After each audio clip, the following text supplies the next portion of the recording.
pessoal, aqui é a Melanine do Criptografando Sonhos. Espero que vocês tenham passado um Natal maravilhoso junto da família de vocês, dos amigos, e que todos os sonhos de vocês tenham se realizado na noite do dia 24 para o dia 25.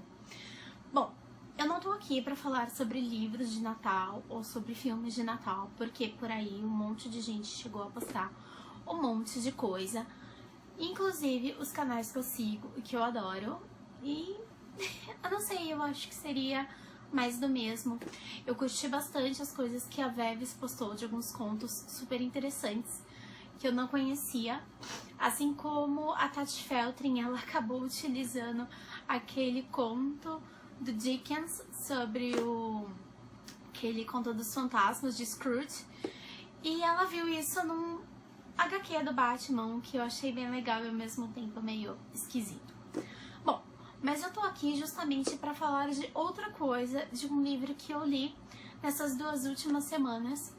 Sim, porque eu demorei 2 semanas para ler esse livro, porque eu ficava um tanto quanto apreensiva. E a leitura dele, por mais fino que ele tenha sido, quer dizer, ele não é tão fino assim, mas, sei lá, é um número de páginas razoável. E ainda assim, ele é muito intenso, muito cheio de questionamentos. E, sinceramente, eu não sei porque eu demorei tanto pra ler. E eu tô falando de justamente Admirável Mundo Novo, do Aldous não sei falar o nome dele. Huxley, acho que é isso. Bom, que seja.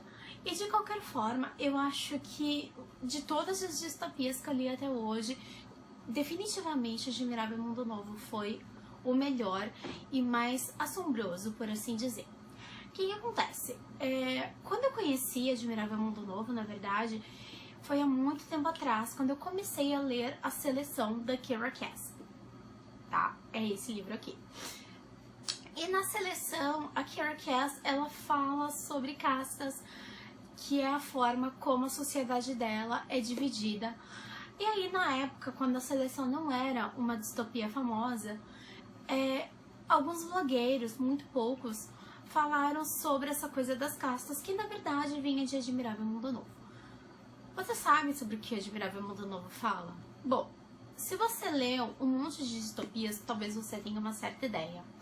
Só que Admirável Mundo Novo, essa visão de mundo, ela chega a ser aterradora. Na verdade, as pessoas, elas são manipuladas desde que elas nascem, desde que elas são meros embriões. Na verdade, o Aldous, ele vai falar sobre um assunto que só foi surgir na realidade na década de 70, que é a inseminação artificial. Então, na verdade, as pessoas vieram de laboratórios no qual as pessoas, elas não foram geradas no ventre da mãe, elas foram inseminadas, e durante toda essa inseminação, durante toda essa formação do ser humano, ele recebe doses, quanto de porcentagem ele vai receber de oxigênio no cérebro, ou como vai ser a fisionomia dele. E é meio assustador, porque na verdade essas pessoas, elas são divididas em alfas, deltas, gamas e ys.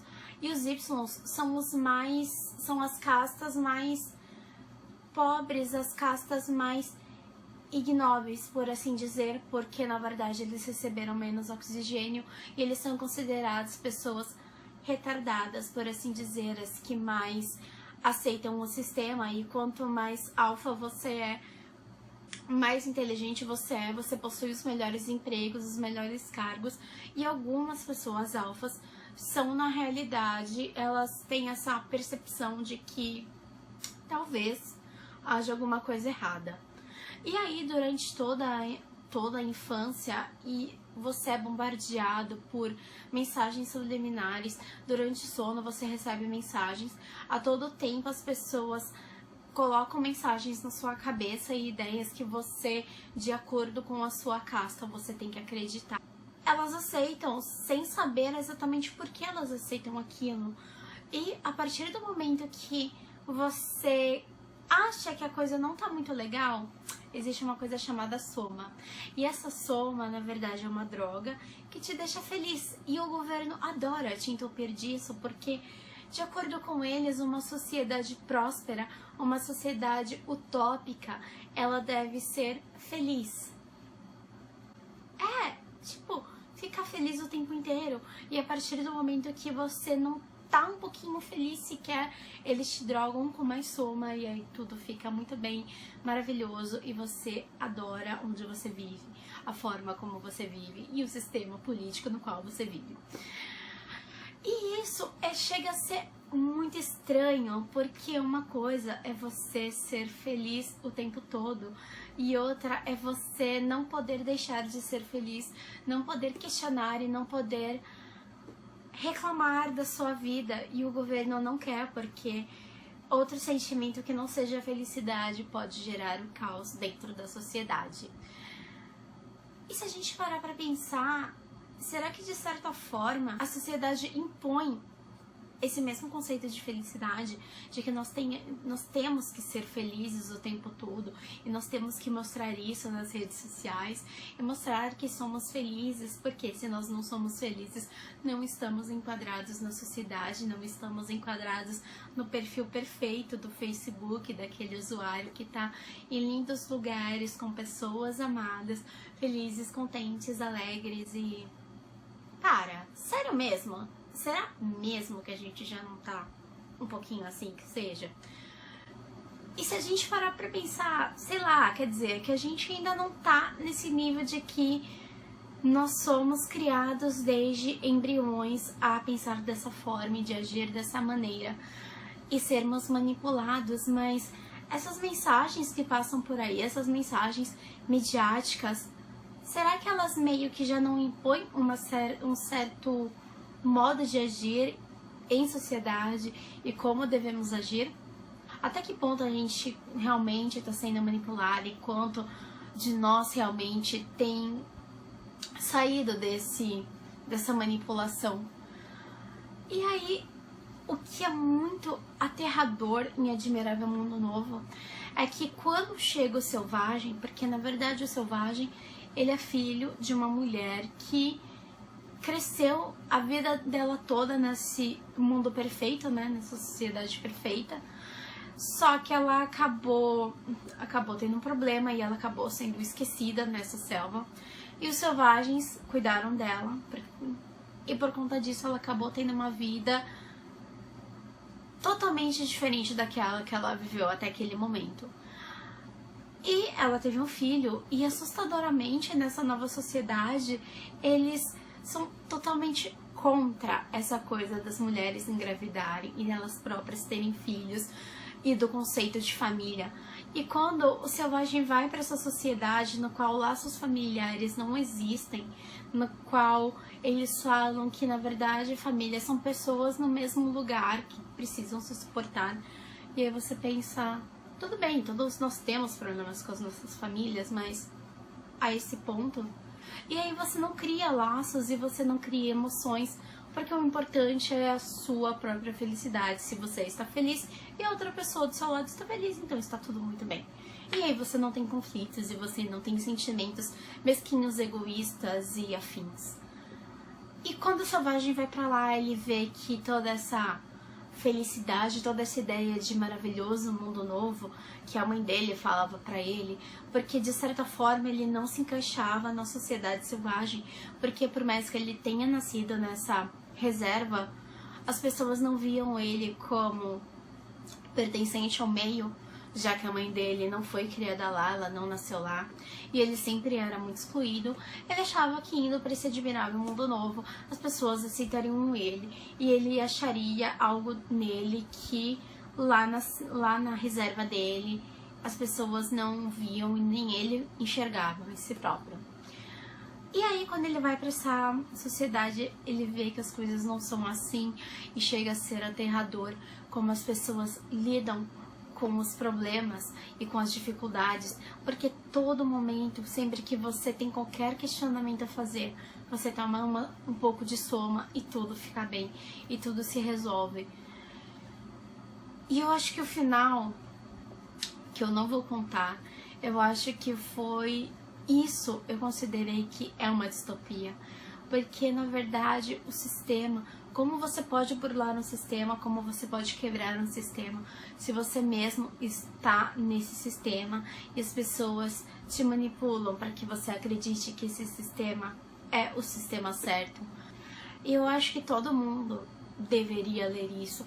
E tá, o nosso mundo atual ele não é perfeito e nós somos seres humanos completamente imperfeitos numa sociedade tão dissimulada quanto a gente pode imaginar. E aí, se a gente parar pra pensar, de uma certa forma, seria legal a gente ficar feliz o tempo todo, mas pra quê? A gente nunca ia ter exatamente controle das nossas próprias emoções e a nossa individualidade. Porque em Admirável Mundo Novo, essa coisa de individualidade é perigoso. Porque se você tá sozinho, você tá pensando. E quando você pensa, você tá criando ideias na sua cabeça que pode gerar conflitos. E se você leva esses conflitos para a sociedade, você pode gerar o caos com outras pessoas, com o próprio sistema. E aí a gente acaba descobrindo também que, de certa forma, quando você toma consciência disso nesse Admirável Mundo Novo, na verdade você acaba ficando um pouco alheio e um tanto quanto de fora. E as pessoas, elas agem da mesma forma que na nossa sociedade. Na Reserva, quando o Selvagem estava lá e as pessoas excluíam ele por ele ser diferente, no Admirável Mundo Novo é da mesma forma.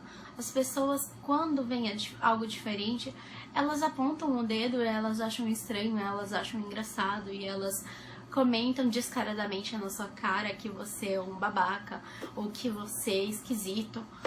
E elas estão nem aí se isso tá ferindo a pessoa ou não, porque o importante é o que elas pensam e o que as outras pessoas estão pensando junto dela. E isso deixa elas numa boa.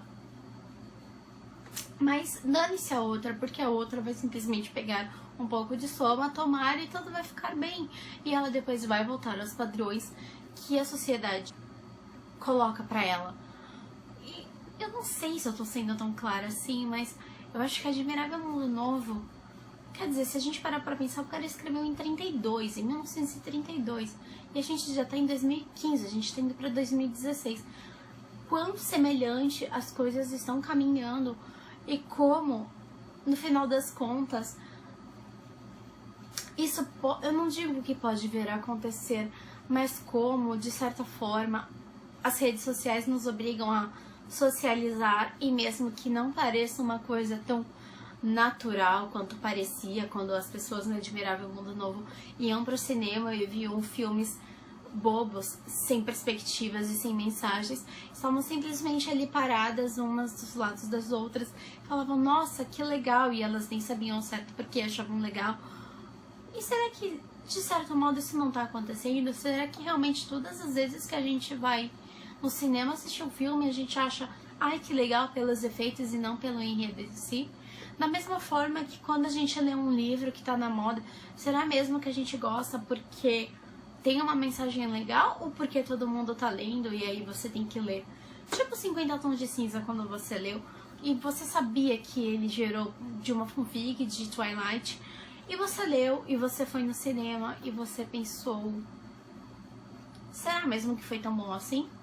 Pelo menos eu, quando fui ver com uma amiga minha, ela tava super adorando o Christian Grey e eu ficava pensando, por que as pessoas consomem isso e, de certa forma, por que eu tô vendo? E é claro que eu tava vendo por curiosidade. E talvez as pessoas, nesse mundo novo, elas acabem indo pros lugares porque elas precisam estar sociais e totalmente sociáveis. E quando você faz isso vendo 50 Tons de Cinza, por exemplo, com os seus amigos, você vê realmente por causa da história ou porque todo mundo tá vendo e você tem que estar sociável? Não sei, são coisas que a gente precisa às vezes pensar. E talvez eu tenha dado milhares de voltas só pra dizer que esse livro vale muito a pena e você precisa ler e precisa ter ele na sua estante.